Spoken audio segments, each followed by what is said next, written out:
ज्योतिरादित्य सिंधिया का मुरैना और ग्वालियर में भव्य स्वागत हुआ। जगह जगह समर्थकों ने उनका अभिनंदन किया। सिंधिया का काफिला जहां जहां से गुजरा वहां लोगों का हुजूम उमड़ पड़ा। सिंधिया ग्वालियर में 3 दिन रहेंगे।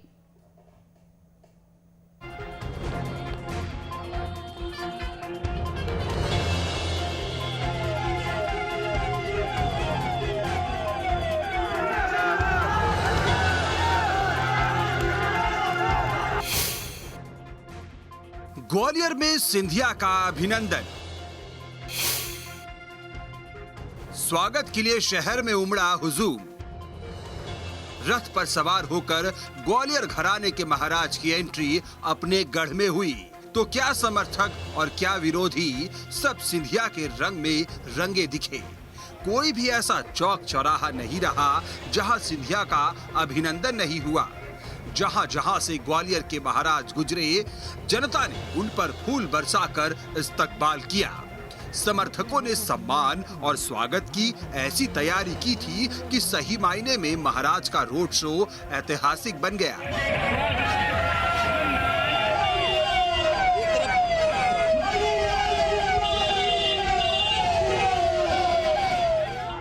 समर्थकों के साथ और जनता के उत्साह को देखकर सिंधिया भी गदगद हो उठे। रोड शो में दिखी ताकत से कोई सवाल न उठे, लिहाजा सबको एक माली का फूल बताकर विरोधियों के मुंह भी बंद कर दिए गए।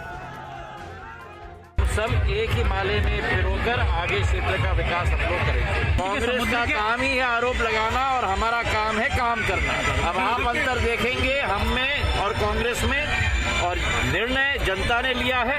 उपचुनाव में निर्णय जनता लेगी आने वाले चुनाव में, और मुझे विश्वास है कि जो जोड़ी डबल इंजन की सरकार है, प्रधानमंत्री जी की केंद्र में और शिवराज सिंह जी की प्रदेश में, दोनों मिलकर प्रचंड बहुमत से हम लोग आगे बढ़ेंगे। जनता का झंडा लेके एक हाथ में कमल का फूल, एक हाथ में, और पूरी जिंदगी जनता की सेवा के लिए समर्पित भाव।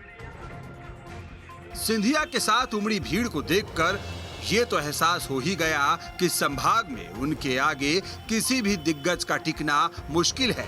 इस बात को बड़े नेता भी समझ रहे हैं, तभी तो नरेंद्र सिंह तोमर जैसे दिग्गज खुद सिंधिया का स्वागत करने पहुंच गए। रोड शो में वो पोस्टर भी सुर्खियों में रहा जिसमें स्वर्गीय माधवराव सिंधिया को बीजेपी ने जगह दी तो वहीं कांग्रेस ने उनसे किनारा कर लिया।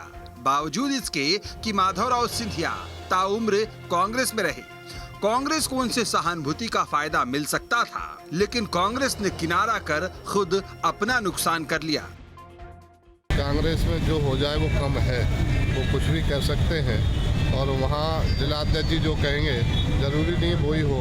कांग्रेस में तो नेता कुछ कहते हैं, कार्यकर्ता कुछ करते हैं, ये वहाँ की परंपरा है। हमारे इस धरने के संबंध में कोई पोस्टर लगे नहीं है, पहली बात। दूसरी बात, ये लोग तो अब जो है अपने लाभ के लिए उनको लेके चल रहे हैं। हम लोग पिछले 20 साल से लगातार उनकी पुण्यतिथि जयंती मनाते आए हैं। ग्वालियर चंबल में सिंधिया का वर्चस्व बढ़ा है। मंत्री बनने के बाद ग्वालियर को उन्होंने कई सौगात भी दिए, इससे जनता में उनका मान भी बढ़ा। अब कांग्रेस के पास कोई ऐसा किरदार नहीं जिसके आसरे वो सिंधिया से टक्कर ले सके।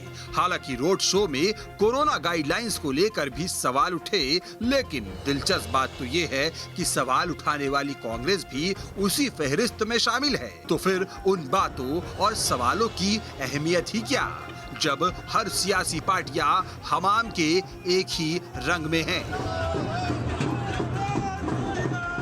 केंद्रीय मंत्री ज्योतिरादित्य सिंधिया का स्वागत करने के लिए बड़ी संख्या में कार्यकर्ता तो पहुंचे, लेकिन पोस्टरों पर माधवराव सिंधिया की तस्वीर पिछले कुछ दिनों से लगातार दिखाई दे रही है।